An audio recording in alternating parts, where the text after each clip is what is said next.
नमस्ते बच्चों, आप सभी को हिंदी कक्षा में प्यार भरा स्वागत है। पाठ 6 चेरापूंजी से आया हूँ। लेखक प्रदीप पंत। यह पाठ 1 यात्रा वृत्तांत है। भाग 4। बच्चों, पिछले कक्षा में हम माइती बाजार और मासमाई प्रपात यानी नोशंग तियांग प्रपात के बारे में जानकारी प्राप्त कर चुके हैं। आज हम इसके आगे के भाग के बारे में जानकारी प्राप्त कर लेंगे। पाठ का वाचन। हम लोग अब जीप में बैठकर लौट रहे हैं। संगमा रास्ते में खासी, जयंतिया और गारो पहाड़ियों के लोगों के बारे में बताने लगते हैं। वे कहते हैं खासियों को यहाँ सम्मान की दृष्टि से देखा जाता है। करीब 6 लाख गारो लोगों की मातृभूमि है गारो पर्वतमालाएं। यह माना जाता है कि गारो समूह बोडो जाति का अंग है। नोंगक्रेम खासियों का प्रमुख नृत्य है। जयंतिया पहाड़ियों के उत्सव का नाम है बेहेडेन खलाम। आगे चलकर एक स्थान पर जीप रुकती है। हम उतरते हैं। बगल में एक गोलाकार विशाल पत्थर है। संगमा बताते हैं यह प्राकृतिक शिवलिंग है। सचमुच यह प्रकृति का आश्चर्य है। और आश्चर्य तो मासमाई गांव की गुफाएं भी हैं। हमारी जीप इन गुफाओं के पास रुकती है। गुफाएं इतनी अंधेरी हैं कि मशाल या टार्च जलाए बिना उनमें प्रवेश नहीं कर सकते। संगमा का एक साथी कहता है, हमने मशालें जला ली हैं और हम गुफाओं के अंदर आगे बढ़ रहे हैं। अगल बगल, ऊपर नीचे पत्थर। सदियों से ये गुफाएं इसी तरह हैं और बहुत दूर तक चली गई हैं। हम लोग कुछ दूर जाकर लौट पड़ते हैं, जैसे आश्चर्य लोक से लौट रहे हैं। पाठ का विवरण।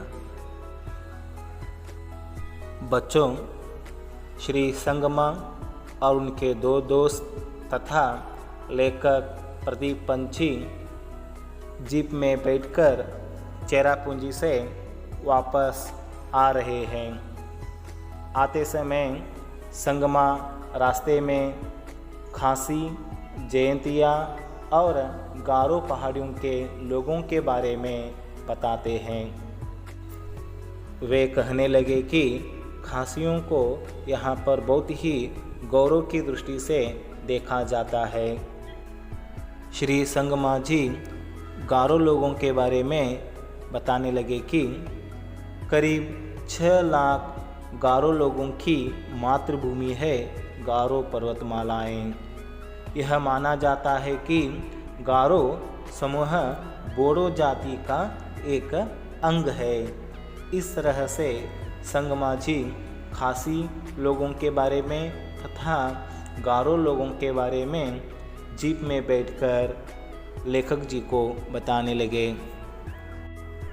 श्री संगमा लेखक जी को आगे यह कहते हैं कि खासियों का प्रमुख नृत्य नोंगक्रेम है और जयंतिया पहाड़ियों के लोगों का उत्सव का नाम है बेहेडेन कलाम। इस तरह से श्री संगमा लेखक जी को खासी, जयंतिया और गारो पहाड़ी के लोगों के बारे में समझाते हैं। आगे चलकर एक स्थान पर उनकी जीप रुकती है और लेखक श्री संगमा और उनके दो दोस्त जीप से नीचे उतरते हैं और एक बगल में एक गोलाकार विशाल पत्थर दिखाई देता है। उसे दिखाते हुए संगमा बताते हैं, यह शिवलिंग प्राकृतिक शिवलिंग है। सचमुच यह प्रकृति का आश्चर्य है। और वे यह कहते हैं कि आश्चर्य तो मास गांव की गुफाएं भी हैं। बच्चों, उनकी जीप इन मासमाई गांव की गुफाओं के पास रुकती है।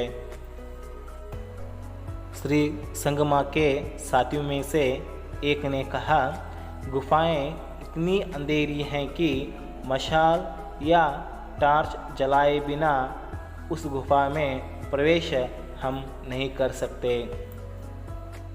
उन्होंने मशालें जला ली हैं और वे गुफाओं के अंदर आगे बढ़ रहे हैं।